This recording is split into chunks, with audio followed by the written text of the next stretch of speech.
Hi guys, చాలా రోజుల తర్వాత ఒక మూవీ సజెస్ట్ చేస్తున్నాను. రిలీజ్ రోజే సరిపోదా శనివారం మూవీ చూశాను, బట్ ఎడిటింగ్ ప్రాబ్లం వల్ల నేను కొంచెం డిలేగా తీసుకొస్తున్నాను ఈ రివ్యూ.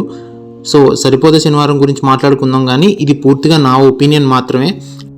సరిపోదా శనివారం మూవీ నా వరకు నాకు బాగా నచ్చింది, ఫ్యామిలీతో కలిసి చూడొచ్చు. అసలు మీరందరూ కూడా ఈ సరిపోదా శనివారం మూవీని చూడడానికి నా దగ్గర ఉన్న ఒక 3 పాయింట్స్ చెప్తాను. ఫస్ట్ది అయితే BGM, background score by Jakes Bejoy. నా వరకు నాకు ఓకే, యాక్షన్ సీక్వెన్సెస్ అదంతా వస్తున్నప్పుడు బీజిఎం అదంతా వాటన్నిటిని ఎంటర్టైన్ అవుతాం, ఎగ్జైట్ ఫీల్ అవుతాం. బట్ ప్రతి యాక్షన్ సీక్వెన్సెస్కి ఒకటే టైప్ ఆఫ్ బీజిఎంని ఉంచడం వల్ల నాకు కొంత మేర సినిమా అనేది కొంచెం డ్రాగింగ్గా అనిపిస్తుంది. బట్ అది అందరికీ ఒపీనియన్ కాదు, బట్ నా వరకు మాత్రమే అని చెప్తున్నాను. సెకండ్ పాయింట్ వచ్చేసి written and directed by Vivek Athreya. ఈయన ప్రీవియస్ వర్క్స్ చూసుకుంటే రామ్ కామ్ మీద ఎక్కువ ఉంటాయి.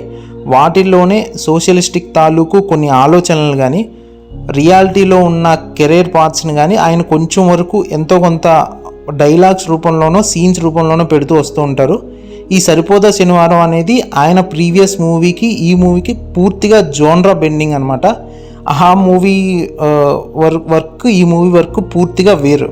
సో దానివల్ల యాక్షన్ సీక్వెన్సెస్ అన్నీ కూడా కొంతమేర అంత ఇంపాక్ట్ చూపించదు. కమర్షియల్ సినిమాకి రీచ్ అవుతుంది కానీ దానికి మించిన ఇంపాక్ట్ ఉండదు. So new version of action sequences ఏమన్నా ఇంట్రడ్యూస్ చేయగలిగి ఉంటే బాగుండేది అనిపించింది అంతే. బట్ సరిపోతే శనివారం యాక్షన్ సీక్వెన్సెస్లో కూడా మిమ్మల్ని ఎక్కడ డిసప్పాయింట్ చేయదు. Last but not the least, Nani and SJ Surya's face ఆఫ్లు కానీ వాళ్ళిద్దరు పర్ఫార్మెన్స్లు కానీ ఎక్సలెంట్గా ఉంటాయి. వాళ్ళిద్దరి గురించి స్పెషల్గా చెప్పాల్సిన అవసరం లేదు.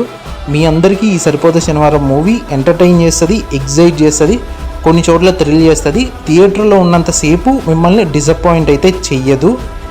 మీరందరూ కూడా ఈ సరిపోదా శనివారం అనే మూవీని థియేటర్లో ఎంజాయ్ చేయండి. ఒకవేళ ఆల్రెడీ చూసేసి ఉంటే మీకేమనిపించిందో కింద కామెంట్ చేయండి. That's all for today. Thank you. Bye.